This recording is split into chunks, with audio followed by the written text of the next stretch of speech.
Today's notes video is going to cover the impacts on society and our economic system and our political systems in Europe and the United States as a result of the changes to the Industrial Revolution. So, remember that prior to the Industrial Revolution, you had a lot of family structures with the cottage industries, where everyone in the family worked from essentially home in the United States in sort of a plantation-y system or a sharecropping system, or in Europe with the feudal system with the manors. And when the Industrial Revolution comes into place and the enclosure movements and that sort of thing, you're going to change that dynamic, because rather than having everyone working integrally at home, you're going to have men, women, and children all leaving the house to work in separate arenas, and that's going to put a stress on the family system, but also it's going to end up causing some changes in order to do several things, including promote rights and education for kids, for women, for workers and their safety and that sort of thing. And this is where you're going to have a rise of labor unions, where you have workers joining together to say, like, hey, these are really dangerous, horrible conditions that we work in, and we're going to either not work for you, or you're going to make it safer, or pay us more, or whatever their particular issue is. So that's when labor unions are going to come into place. So again, remember that people had home-based industries, and now families are no longer going to work together. And if you can see this map is a little crooked, and I'm not sure why.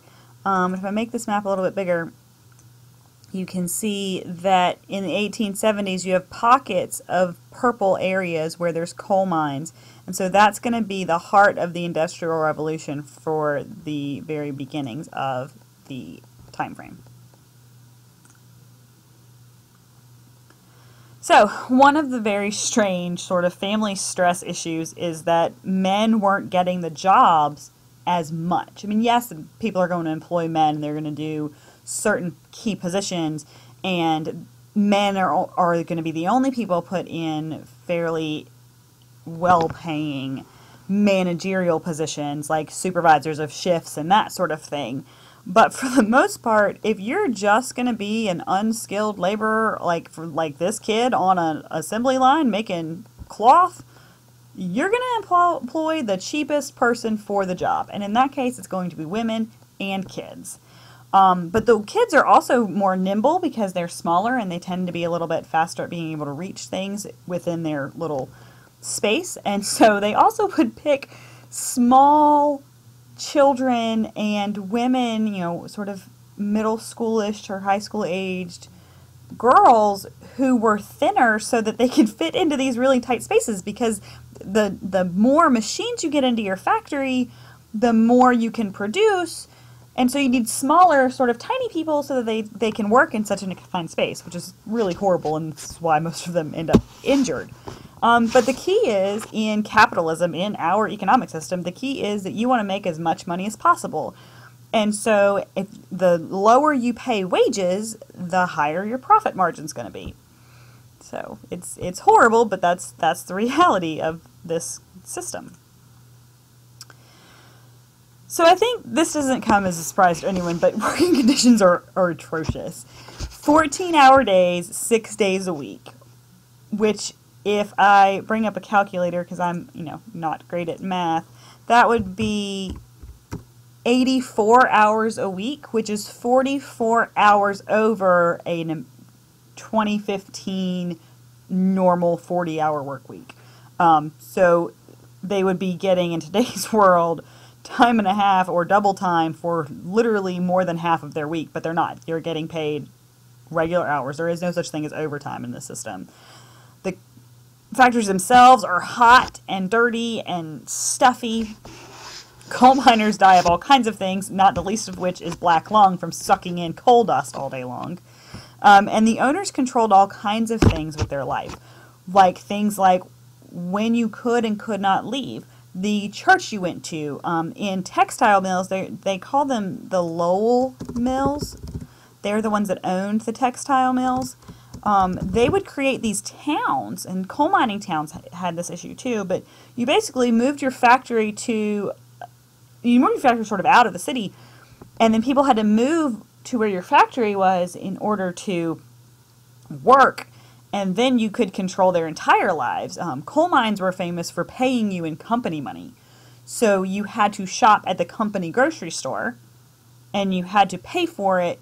You're like, instead of getting American dollars as a paycheck, you got coal company dollars that only your coal company would take. So they got to control not just how much money you made, but also where you had to spend your money. So they were paying you, and then you turned around and bought everything you needed from them. It's a really strict system, which is obviously, illegal today. Textile mills are going to increase the demand for cotton. The cotton gin is going to increase demand for the labor to pick the cotton because you can process it faster, so therefore you have to have more people picking it. You have more cotton to grow, to process faster, so again, it's all about profits. And so I don't know what I have here with these red lines, so I'm going to erase those, but this chart, as you follow the line up, this is cotton consumption in Great Britain for 100 years. And it starts way down here at, say maybe 10,000 tons. And by the 1860s, the United States banned slavery right here in 1865. Britain's a little earlier. They're going to be sort of in this range right here. This is sort of when the British are going to ban it. But this is the U.S. abolition after the Civil War. You're looking at almost 500,000 tons of cotton being consumed in just Great Britain, which is a massive amount of cotton. There's going to be books that come out throughout Europe and the United States that are going to talk about the horrors of slavery. They're going to basically do some research and, or just make up stories of the conditions that a lot of slaves lived under. The most famous one, particularly in the United States, is called Uncle Tom's Cabin. And it was an atrocious story about a slave who was treated horrendously.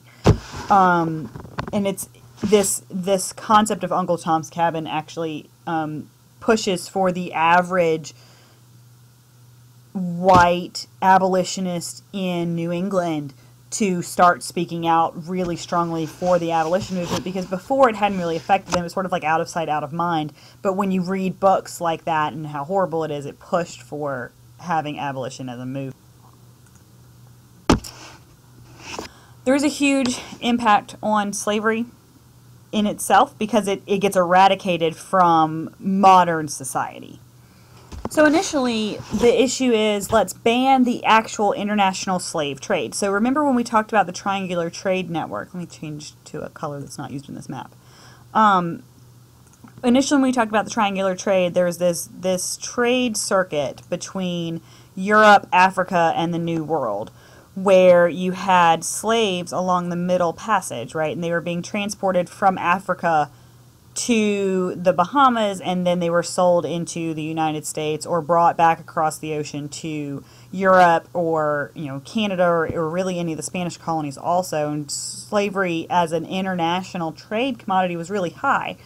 So the first thing that gets banned is the international slave trade, which basically puts a halt to this West African network of kidnapping each other and selling them to the Europeans.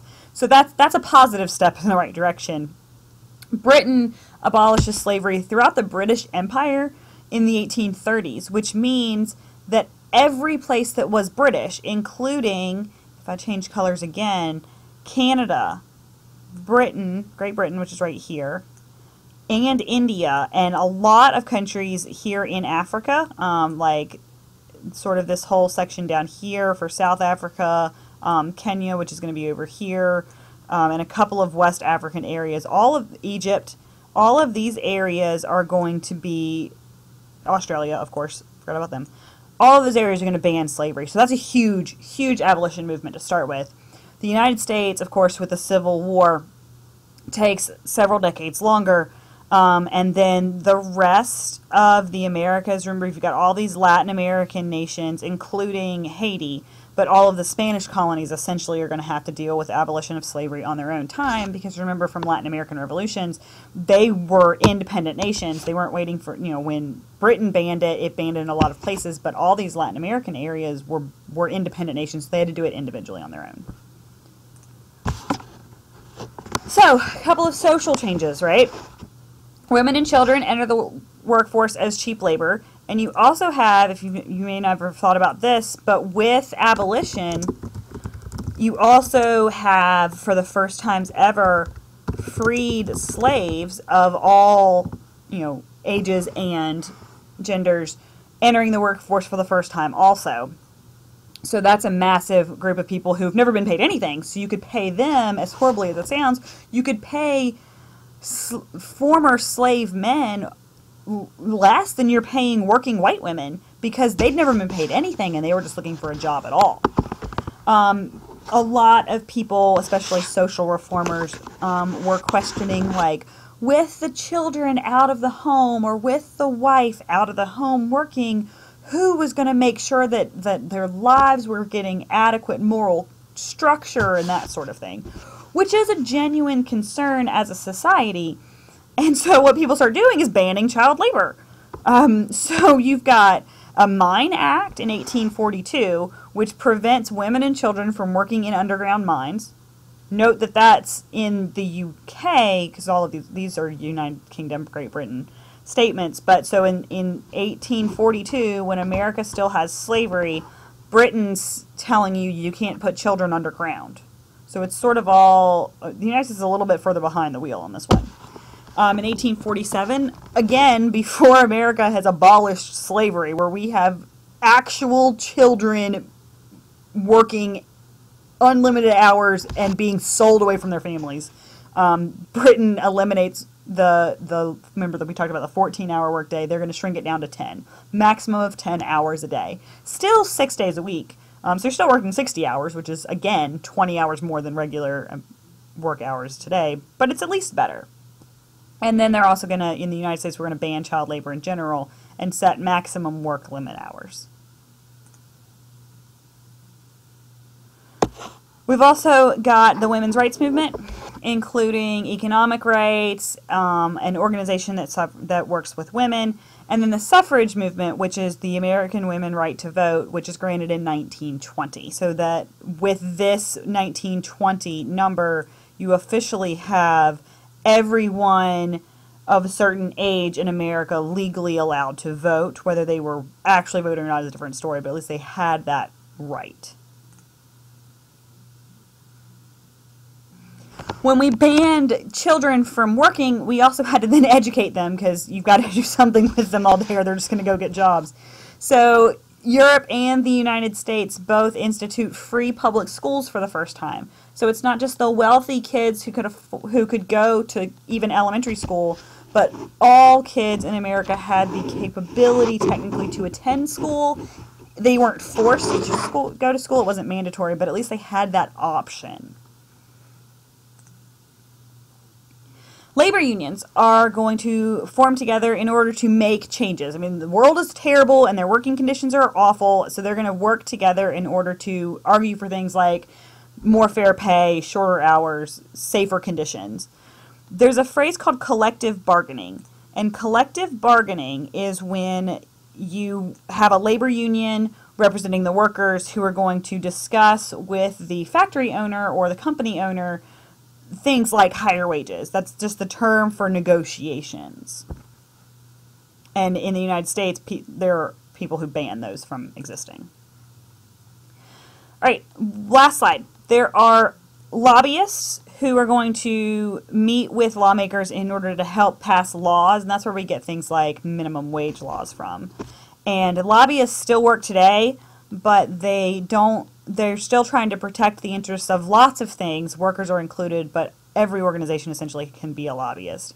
And then, of course, there are strikes where people quit working in order to maintain their goals.